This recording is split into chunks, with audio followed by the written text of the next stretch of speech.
Hitesh, hey man, what's going on? Welcome to episode 0, Edition with DR. Thanks, man. This is exciting. We're looking forward to doing this with you. Yeah, how's everything going in sunny Arizona today? The one day you're asking me, it's actually supposed to be rainy and cloudy here for the next few days. It's probably better weather-wise in the great state of New Jersey. So I'm looking forward to being there in the studio with you eventually here. Yeah, I can't wait to have you out here. So yeah, I'm fortunate enough to be recording today from and all the future episodes from the 07011 here in Clifton, New Jersey.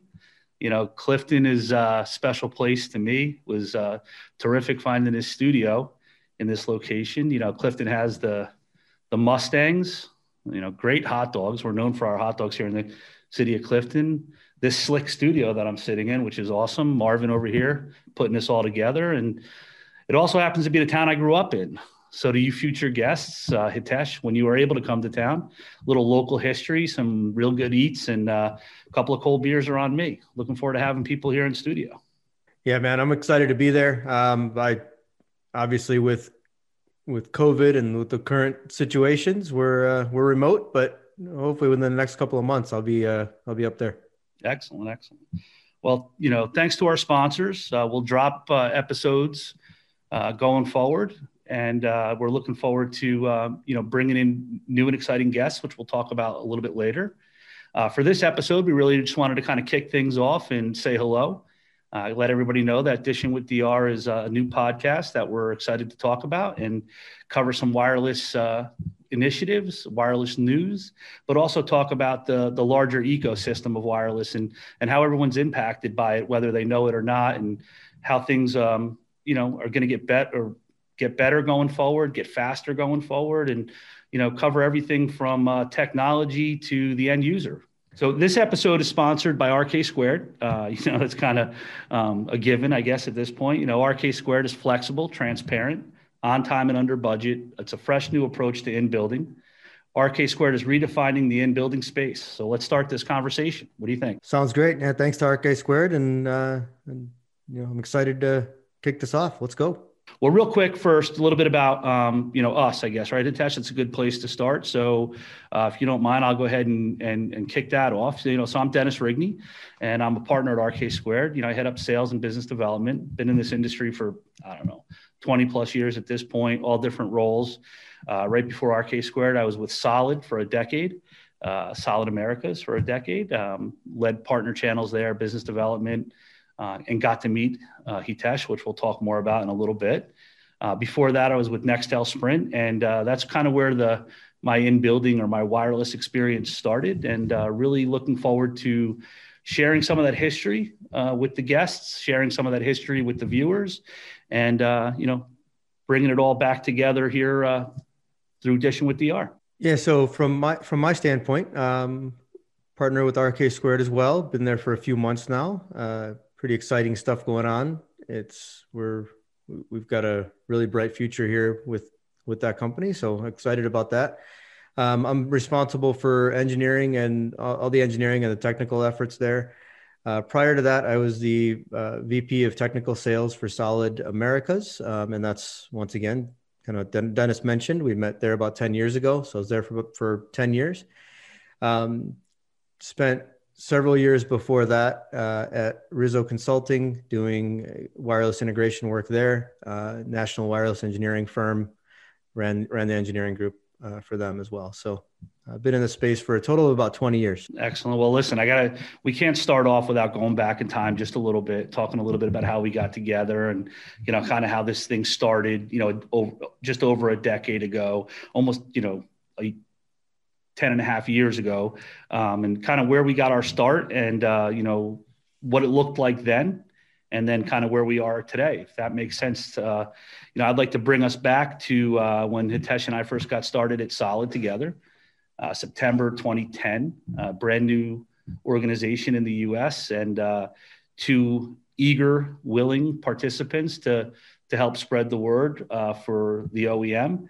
And in doing so, formed a terrific relationship that puts us on this very uncomfortable podcast today. I mean, Hitesh, you want to start us off with a little trip down history lane? No, I'm with you. So I was at Solid about 3 months before you were, and we had we had a very small funnel, and kind of took it from there and ran with it for 10 years. I mean, it was an interesting time frame for sure. I remember from a technical perspective, speaking from my standpoint, when we were there, 700 megahertz LTE was right on the brink of being launched. And here we are today in the middle of a 5G launch, right? So talk about a significant change over the last 10 years. But we were right on the front edge of that at Solid. So timing there was perfect. And I think we're on the front edge of another spike there as well. So you mentioned small funnel 10 years ago, starting off. If I recall correctly, Ken Senfeld brought us to Solid using a $5 million Excel funnel spreadsheet, if I recall correctly, with roughly 10 to 15 projects on it, maybe something along that line. Hitesh, do you recall that pipeline and exactly how much was closed subsequently? I do. Do you want me to say the number here on air? I mean, it's a big number. I don't know if we can handle it. I think it would be a good idea. Why don't you share with us exactly how that pipeline went out?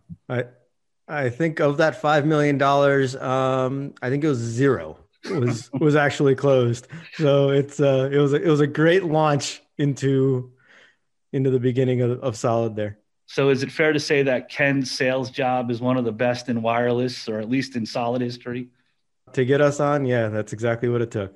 Well, there you go. Well, 10 years later, it paid off. A lot of fun, a lot of great memories, a lot of great people. And, obviously the pipeline grew and we had a tremendous success at Solid. And, if nothing else, like I said, you and I are here. So, but you also mentioned another great point. 10 years ago when we were starting at Solid, you mentioned LTE. And at that time, there was a lot of conversation about 4G LTE. There was also conversation initially about 4G LTE and 700 megahertz that Verizon had, kind of being the first real LTE band, if you will. And so to me, what I remember about that time was this direct correlation between 4G, LTE, and 700 megahertz. Do you remember it differently, or do you see it the same way? No, that was, that's accurate, right? I mean, it was really on the cusp of launching that 700 LTE network for Verizon specifically, right? They had their 10 megahertz block, and we were able to take that and create a national rollout for in building using the Solid platform, and I think like I said earlier, we're on the same front edge of that for 5G. Obviously, there's a significant difference between the 700 megahertz little LTE block versus what 5G is going to be here with millimeter wave and some of the other spectrum that is available for 5G. It definitely changes the approach, but similar timing. So if I recall correctly, Hitesh, I think it was Seth Bueckley said, what was it? Bringing LTE to life. Was that what, no, what was the catchphrase? I think that was it. Bringing LTE to life. We had white t-shirts made at one of the first conventions that we went to with that on the back. So absolutely. Hard to imagine that was 10 years ago. It doesn't seem that long ago, I guess. Not at all. It went by quick. Yeah. It went by real quick. Felt like dog years, but at the end of the day, I guess it did go by. Yeah, for sure. So you mentioned again today 5G, right? So 5G, if you were to look back at the LTE introduction and kind of how it got started, and you look at 5G today, one would assume that it's easily definable, kind of like 4G LTE 700 megahertz was initially. 5G today, I don't see, or from what I'm hearing from the end user, from the building owner, from the customer, I don't think it's quite that clear. I hear people say things like, well, I just need to deploy 5G. Now, to me, that worked for 4G LTE because initially it was 700 and then it worked in other bands.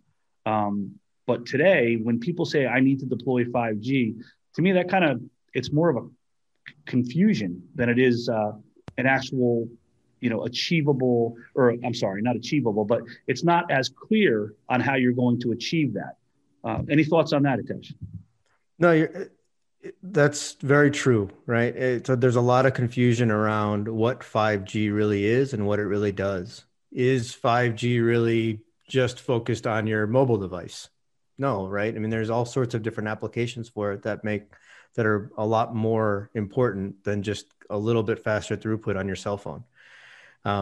So, there's things like machine to machine communications and automation and in factories and remote healthcare, especially right now. So there are so many different applications for 5G that pull you away from the mobile device or the tablet or your laptop, right? It's much, much bigger than that. So when the end user says they want 5G, it's really up to us in the industry to figure out what they mean, right? What is that? Does that mean they want millimeter wave in their venue? Does that mean they want private LTE or a private network in their venue? Does that mean they want their cell phones to be faster than they are right now? So there's different applications, obviously. So it's up to us to figure out what that means when the building owner says, I want 5G. So, I got to ask for a friend, Hitesh. You mentioned 5G is going to connect more devices and it's going to connect different ways and all the things you just said. I have to ask for a friend. Is it going to make Cindy Torres's BlackBerry work any better? It doesn't apply to 2G networks. So I think Cindy's stuck with what she's got. So, well, good stuff. I think she's actually grown up to maybe a flip phone of some form at this time. So I think she's in good shape. So hey, we talked about deploying this, and you talked about 5G being different. Talk a little bit about the difference in the bands that are 5G capable, or the different spectrum that you can use to deploy 5G. What does that look like today? I mean, is it different than what we're used to? Is it how does that fit into what we're used to hearing in this, or our customers, not so much the industry experts, but our customers are used to hearing from the carriers? Up until now, it's always been sub 2700 megahertz, right? The 2.5 band is relatively newer when it comes to Sprint and T-Mobile launching it out. So it's always been in that range, and that's now considered the low bands. Now you have a mid-band spectrum, that's the 3.5 CBRS spectrum. And then in addition to that, I'm sure people have seen the news with the C-band spectrum at 3.8 to 4.2. So, that would all be considered mid-band spectrum. And you can see the amount of money that the operators are pushing into that C-band spectrum and how important it is to them to land as much spectrum as they possibly can in that range. So that'll be a huge part of our industry rolling forward, and really, pushing venues to be able to get access into that spectrum as well. And then the high band spectrum now is considered millimeter wave. So millimeter wave is going to be your 24 gigahertz, 28 gigahertz, 39 gigahertz spectrums that the wireless operators have. So when you say 5G can be rolled out in any one of those, right? There's no limitation on where we can put 5G. Performance is better on millimeter wave versus low band. That much is true, but there's applications for deploying it everywhere. Yeah. So really, when someone says, I want to deploy 5G, it's kind of like, what the hell are you talking about? Like, what do you mean by that? What are you asking to deploy? Are you asking to deploy it in a specific frequency? Are you asking to deploy it as a general spec? Or are you asking to deploy it because someone told you to deploy it? Or, whether you just heard it as a buzzword, right? I mean, there's a lot more, in my mind, there's a lot more educating the end user on what it is they're asking for, and kind of the complexity, or not necessarily, it doesn't have to be overly complex, but the options that are available when it comes to deploying 5G. Agree? Yeah, 100%. I mean, a lot of times what happens is that, building owners will have somebody write an RFP, right? And for in-building wireless for their venue. And that our RFP is soup to nuts. It doesn't have any sort of actual clue as to what that particular building owner needs, right? And so when people respond to that, it'd be 3x the price because all of a sudden you have 3 different layers of equipment in there. So, one of the things that you mentioned RFPs and the building owner and kind of what it is they want. One of the things that I recall about LTE in general, or 4G in general, was from the time I started at Nextel in the in-building team there, the legendary CNS group. From the time I started there, we always deployed some version of active equipment with some coaxial cable and passive antennas. That's the way 700 LTE also deployed. I'm sorry, LTE was also deployed. It was deployed using similar infrastructure, coaxial cable, passive antennas, active either BDAs or full-blown active DAS equipment with the carrier interface coming into a head-end room. What about 5G? Some of these new bands, especially like the higher bands, can they be deployed the same way over the same infrastructure? I mean, when we talk about this and we look at this, is it an expectation that everything will still be kind of in one pool, or should the expectation be that these things are going to deploy differently now, and we're going to need to get multiple almost layers, if you will, or because we need to get closer to the edge? What does that look like now, Hitesh? No, I think you nailed it. It really is going to be multiple layers with multiple complexities for each one, depending on what the requirement is. You want that solid 4G LTE signal throughout the entire venue. And that's a given because it's here to stay. 4G is not going anywhere for a long time. And then, the 5G technologies like millimeter wave or C-band or CBRS are going to be more specific to what parts of the venue have higher capacity, have higher traffic. So there's all those design elements that have to come into play. And then the other part of it realistically is the OEMs have to keep up. I don't think there's a single OEM out there right now that can do all 3 of them on a single layer anyway. So you have to look at it from that perspective too, and figure out what the best fit is for each venue. Every OEM has their sweet spot, right? So we got to figure out what fits the best for each venue. Yeah. So, from my perspective, I mean, what we're possibly talking about here is different types of technologies. Again, we're talking about kind of the difference between, 10 years ago and introducing LTE, which worked on infrastructure that was already being used by the industry, to today looking at 5G and millimeter wave and all these, higher bands, even CBRS and potentially down the road C-band, and what that needs to look like when it needs to be deployed. And, it's different, right? It's not just it doesn't always work on the infrastructure that we've used as an industry. So that's going to drive change. And, I think change is important for a couple of reasons. Number one, it brings forth creative solutions that solve problems. And we'll talk more about that. But also, Hitesh, talk a little bit about the experience we gained during that LTE beginning and the evolution of LTE, deploying those systems and how it may have better prepared us for deploying these 5G, the higher bands that we're going to be using to support 5G. I remember, going back to a couple specific projects. I won't name them here, but when you try to utilize the technology that we rolled out for 3G, when you needed a meg down and a meg up on your phone as far as speed, data throughput and data speed goes, you run into other issues like now with LTE, PIM has an impact. PIM's been around for 50 years, whatever it's been, right? It's been around forever. But now it actually has an impact on your data throughput and adversely impacts it. So, how do we solve that for LTE? That was a big issue. So some of the operators put together some standards, and those standards have to be met. And that's changed the way in-building rolls out. It's definitely increased the cost of a rollout for in-building, but it also increased the quality significantly of a typical in-building system. So first of all, Hitesh, I just need to make this very clear. As the senior member of this podcast, 50 years is not forever. Yeah, it can be. It, you It know, can be. And in the technology world, it is, Dennis. So, right. it's, yeah.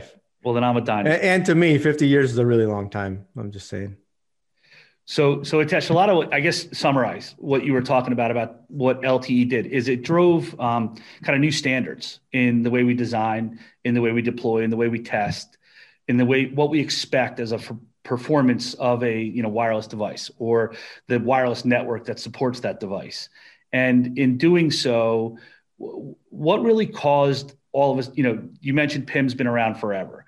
What was the change? Like, what was it that LTE was going to do on that device that all of a sudden made PIM or, made this more, made these design and deployment specs that much more important? Was it more voice calls? Was it what changed? Really, the data sessions, right? All of a sudden you have social media on your mobile device. Think 10 years ago, right? Facebook was just rolling out on mobile devices, Twitter, uh, other social media platforms that were available back then. I think you're still on MySpace, right? Is that so? Yeah. So if you think about those social media platforms from then, those were rolling out, and they were making an impact on the data throughputs on the phones, and really driving the speed requirements on the mobile side, right? So we went from uploading images to now uploading full blown videos in minutes, right? So then let's tie that into today, right? So the change back then was from voice to data sessions. Uh, it also made possible by faster throughput, et cetera. Today, 5G is here, and we're talking about what that's going to look like. And we've learned when we wanted to achieve faster sessions with 4G LTE, we had to change things. How do you see the deployment of any of the bands that will support 5G? How do you see that differing from or taking that knowledge on how we improved to 4G and applying it today to improving 5G and what that looks like in terms of network build out?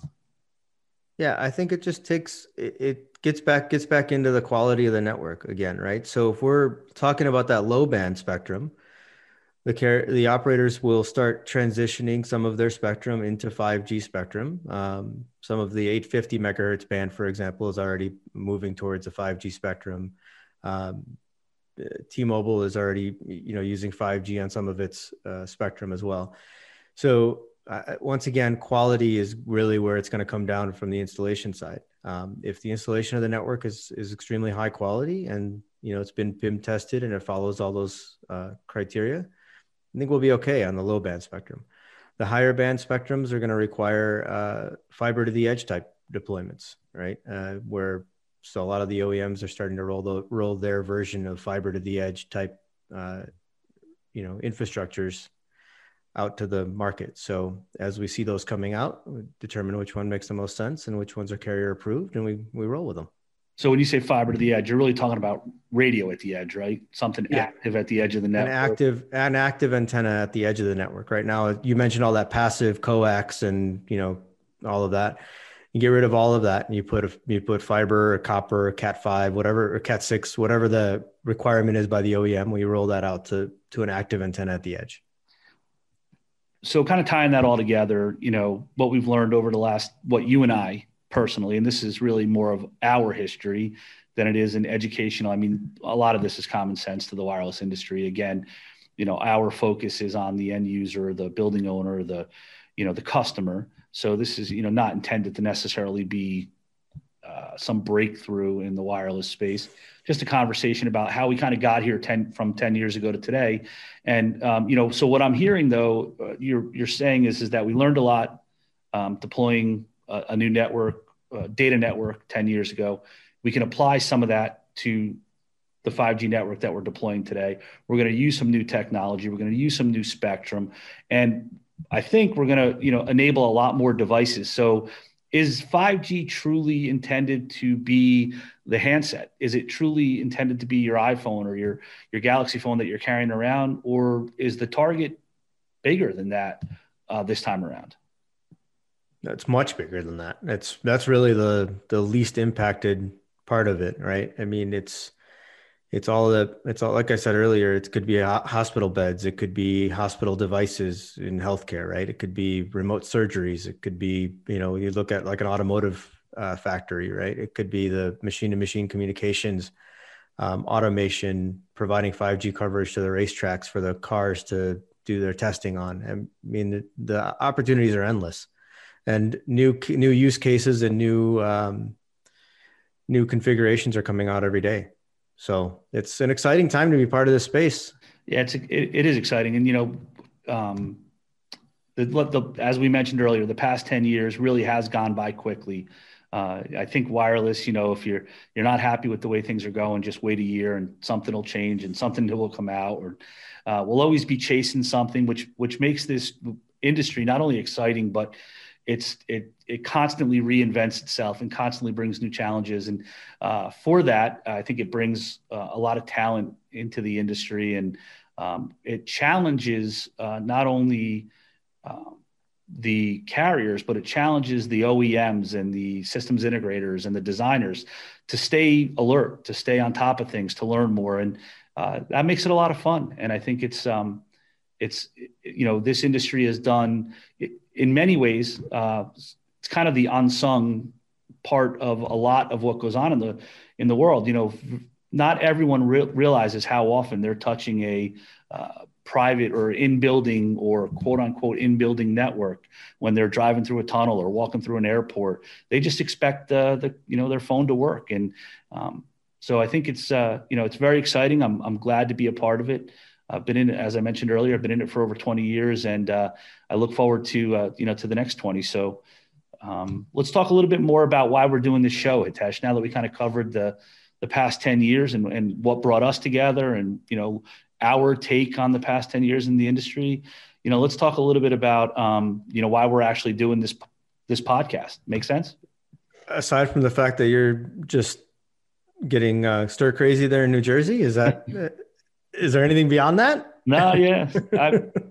Yeah, I mean, listen, I don't know about you, but the wireless industry, in addition to being exciting and ever changing and all those things, it's a very social, environment, right? We tend to socialize. We tend to, the people, the partners, the friendships we build in this industry, it's a very social network of people, and it's still small. In many ways, it's still a small industry, and people know everyone, and people like to have, fun. So, one of my favorite parts of being, in sales or in any industry is getting to meet new people and getting out and building friendships and partnerships and relationships. And, for the past 20 years, doing that on a daily basis has been not about going to work. It's not about having a job. It's about, waking up in the morning and getting to spend time with friends, with, partners. And at the end of the day, close out, solve some problems, move forward a project, close a deal, and then go celebrate with a couple cold ones with buddies and have a laugh and kick back. And man, we've sure done that a lot over the past 10 years. Yeah, we have for sure. Speaking of a cold one, is it that time yet? It really feels like it should be. No, I'm looking forward to this. I'm looking forward to much of the same. Yeah. So, this show is really not intended to be technical.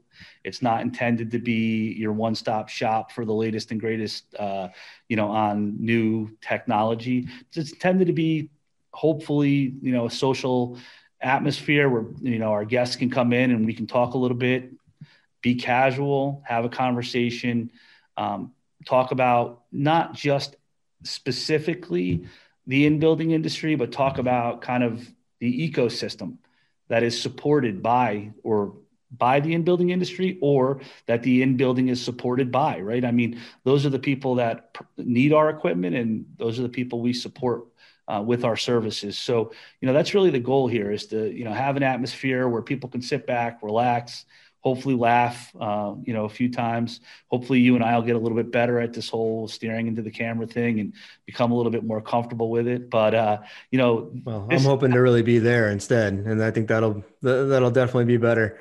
So Dennis, do we have enough topics lined up here in the next few months to be able to lay some of those out? Well, first of all, hopefully, in the very near future, we'll be able to get you here in studio. We'll get you here and we'll have you live, and we'll have guests live, or at least we'll have you here and a guest on Zoom. And, that's the goal of this. I mean, kind of what we've gone through over the past year, and the things that are happening today in the world is, it's really limited, the face-to-face meetings. All of a sudden, we're doing face-to-face meetings like this over Zoom, or we're doing what were trade shows. You mentioned earlier, trade show, we're doing trade shows now with avatars. I think, am I correct? I'm very technical. So.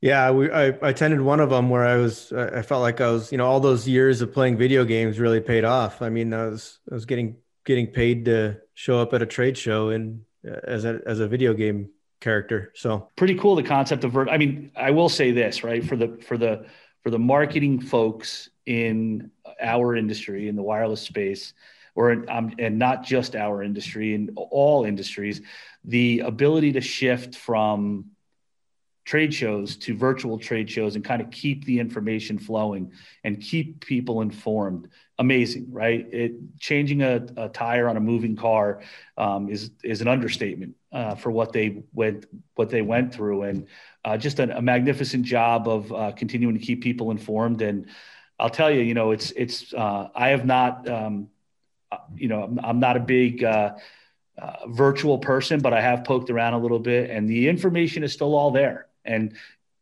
interestingly enough, depending on which one you attend, the same people are there, and you will bump into them, on occasion. Yeah, for sure. For sure. The information is definitely there. In fact, the booth images, the way that it's laid out, it's really pretty slick. And I could see it potentially replacing a couple of the smaller trade shows that we typically attend. So it's, even in the long term, I think there's an opportunity there. And beyond that, I think it goes without saying, one of the other, very large changes that, this where we're at today is, the slippers, pajama pants, and dress shirt uniform, right? I mean, it's comfortable, it's convenient, but man, is it boring. Yeah. Why do you think I haven't stood up this whole time? So, why the podcast? I think it's pretty simple, right? I mean, we kind of just talked about it a little bit. Selfishly, I miss bullshitting with people. I miss getting out there and, talking about things that are going on. I think information flows so much better in a relaxed environment when people are open. They tend to be more informative. They tend to share ideas, feel, more comfortable talking about, things outside the box, creating new strategies, talking about problems, sharing examples of how they may have solved the problem so that the person listening doesn't have to reinvent the wheel and try to figure out how to solve a problem that's already been solved before. And, just getting out there and talking about just what they're doing on a daily basis and being able to kind of put their guard down for a few minutes. That's the stuff that I miss. I miss the conversations over a couple of cold beers and a hamburger and, just getting to know people. Yeah, I'm with you. I mean, we spent the last 10 years or so on the road together, traveling, knocking down doors, trying to get the word out as far as what we were doing before. And there was a lot to that, right? There was a lot of relationships built. I actually heard this from a friend of ours the other day, and that 10 years of effort did not go wasted because we were able to leverage those relationships and work with those people remotely over the last year. But eventually that comes to an end. You got to get in front of people. Sales, from my perspective, even on the technical side and however much I love sitting behind a computer and avoiding people, with sales, you got to be in front of people. I mean, I don't think there's no replacement to that. Zoom doesn't cut it. Yeah. Well, in addition to the human aspect of the sale, there's just other aspects of information. I mean, Hitesh, you and I joke, or I joke with you all the time, something new will come out. And it'll be technical, and you'll listen to people that'll explain it very technically and the benefit of it technically and how it connects to the network or how it impacts this or improves that. And they'll talk about all this stuff. And the minute they're done talking, my first thing, I turn to you and say, hey, Hitesh, turn that into something I understand. What's the practical application? How do I use it? Why is it important? And, why would my customer want to, why does my customer need it?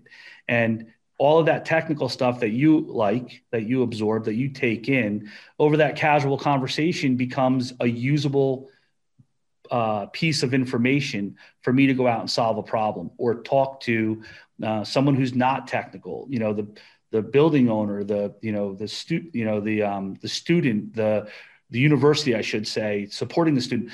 They're not always wanting to talk technical, right? They want to talk application or ROI or, things like that. And, I'll tell you, like, nothing like just turning to you and being like, all right, turn that into some speak that I can use. And, I think that helps with this industry as well. It takes what is technical and turns it into what is practical. And, I think that suffers a little bit in this environment. Yeah, agreed 100%. So, some of the things that, from my perspective, some of the things that we want to do on this show is, we want to bring people back together. We want to bring some friends in, have a conversation, talk a little bit, have a few laughs. And we want to share that with other people, right? And hopefully the more we share, the more people that come in, the more people that want to come in via Zoom, in person, whatever they're comfortable with, and be part of this conversation. There's no real topic that we have. What we're telling people is, you bring the topic, you bring the time, we'll do the rest, right? We're here to talk about whatever's important to anyone. And if you want to, come on the show, if you want to have a conversation with Hitesh and I, or if, you want to bring someone on with you, just email us at podcast@dishinwithdr.com. And, we'll set up some time to talk to you and figure out when we can get you in and talk about, again, your topic, your time. We're just here to facilitate and have some fun. That's really the whole premise of this show. In addition to that, we want to keep it relaxed, open, informative, and most important, fun. To help with that, Hitesh, we do have some guests lined up already for the next, quite a few shows. We have some guests already lined up that are preparing topics and preparing conversations. I thought it'd be good maybe if we just kind of went over at a high level some of the different ideas, the different topics that we're going to cover. I was going to share a few. I don't know if I think you've had a couple of conversations. So, some of the things we're going to talk about is, marketing. I mentioned it earlier. It's like changing a tire on a moving car right now, but, marketing during this pandemic craziness. And, there's so much that has come out during this time, 5G, millimeter wave, C-band, CBRS, all of these things are growing up in our industry with, really no person-to-person interaction. And we want to hear from some people on how do you keep that out in front of people, and how do you make information about that available? Yeah. So I think in addition to that, we have 5G as it relates to private LTE. So there's it's kind of two separate topics, right? 5G and private LTE for residential properties, really focusing on the end user as they've been stuck at home for the last 10 months, right? Especially in some of the larger cities.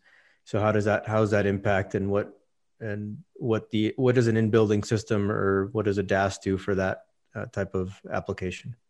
Yeah, I have to share with you, you have people at home working from home, which, a lot of us are accustomed to, but now they're stuck at home and they have to work, and you have kids at home, virtual learning and doing all that stuff. And, I don't know about you, but when I was a kid, one of my favorite things was a snow day.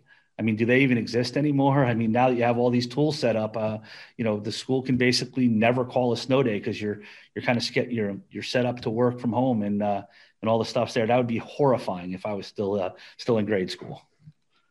But also beyond that, we have a guest that's going to come in and talk about commercial real estate, and not just from the wireless perspective, kind of what it looks like now versus what it looked like 6 months ago versus what it looked like 9 months ago, and what it looks like in the future. What are the trends that we're seeing in the commercial real estate side? And again, not just wireless, just in general, how is that space rebounding? How has it been impacted? And, what's in store there? And then beyond that, Hitesh, another thing that I wanted to talk about, and one of our guests is going to come in and talk about is, smart cities, right? So we talked earlier about 5G being about more connected devices, um, smart cities, automation in every way. You mentioned hospitals, so healthcare, universities, residential, commercial, transportation, every different vertical in a city can be impacted positively by 5G and automation. And we're going to have a guest come in and talk a little bit about what it looks like, what a smart city looks like, and what we can look forward to. Yeah, that one's definitely exciting. We have a few others lined up as well. So there's, how do you handle ownership of these networks? How do you handle multiple layers of these networks, multiple technologies? What are the typical service level expectations? Who owns it? How is it managed and maintained? So, there's different aspects of an actual in-building network and how it gets implemented. So we have a guest ready to talk about that as well. Yeah, when you're touching that many people and you're touching that many devices, and you're really at the core of business for so many different verticals, how do you monitor that? Make sure that it's up and running. It can't just be reactive. There has to be some intuitive technology or intuitive monitoring or information gathering built into that, right? And how do you do that so that you can almost prevent or at least know that a problem is about to come? Well, artificial intelligence, which admittedly, the first time I heard it, I thought artificial intelligence was the way I got through high school, cliff notes and cheating. Turns out it's much bigger than that, right? But anyway, AI, and we're going to have a couple of guests come in, and that's going to be an exciting episode. They're going to talk about, what artificial intelligence and monitoring does to support 5G. After that, we have an OEM representatives coming in to talk about how they're able to keep up. I mean, you mentioned all the changes in the last year, right? How are they keeping up with product to be able to meet the demand of this market? It's absolutely insane right now. So, excited to bring somebody in to talk more specifically about that.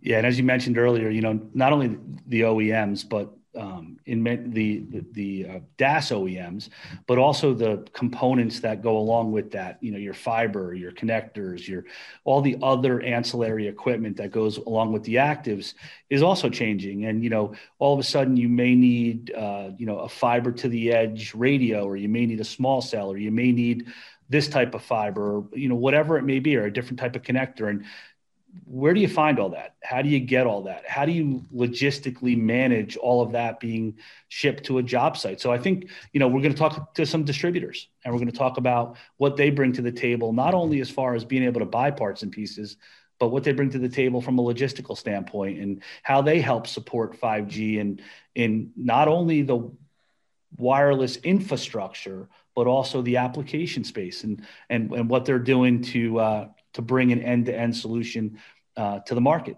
So, and then beyond that, another guest we have lined up. We kind of take it a little bit of a different direction. We'll be taking a look at how the energy sector is relying on wireless technologies to monitor and manage, energy usage through the deployment of IoT devices. So, we talked about before connected devices, IoT, more devices, 5G, how that all ties in. Well, the energy sector is, found multiple uses for not just carrier networks, but other networks, what I'll call complementary networks, and how all these different applications can run on complementary networks, and how bringing that all back together. I guess if it goes back to the monitoring point of it, as we deploy 5G and we get more involved in these applications at that level, how do you bring all of that back to one screen? And how do you get visibility into all of that? Well, we're going to not only talk about that monitoring aspect, and we're also going to talk about the application on the energy side, which not only touches the commercial side of it, but also touches the residential side. Sounds exciting, man. There's a lot of topics there, a lot listed out. We've gone through quite a bit. I'm looking forward to it. I think it's going to be a fun few months to get those topics rolled out. Yeah. So I think for today's show, Hitesh, and we pretty much touched on everything that they can, we want to accomplish, why we're going to accomplish it, a little bit about how we got here, you and I personally. We're really looking forward to sharing our time with as many people as we can. Again, if you want to consider coming on the show, it's podcast@dishinwithdr.com. Send us an email or give us a call, and we'll set up some time to figure out when we can get you in the studio. And beyond that, once these, you can also find us on Spotify, and there's a few other places that these podcasts will be available. We'll advertise that as the shows move on. But before we wrap up, Hitesh, any last words from you? No, just that. I'm excited to keep going with this. I think this is going to be informative for quite a few people, but more importantly, it's just fun for us to talk. So looking forward to it. Yeah. And so me too. I mean, all about, getting together and having a few laughs and spending time, not only with you, but with some great guests coming up. And, I want to thank once again, RK Squared, who's our sponsor for the first few episodes, and allowing us to get out there and, kind of shoot the shit with everybody in the market and have a good time doing it. And other than that, we look forward to catching up soon. Thanks a lot.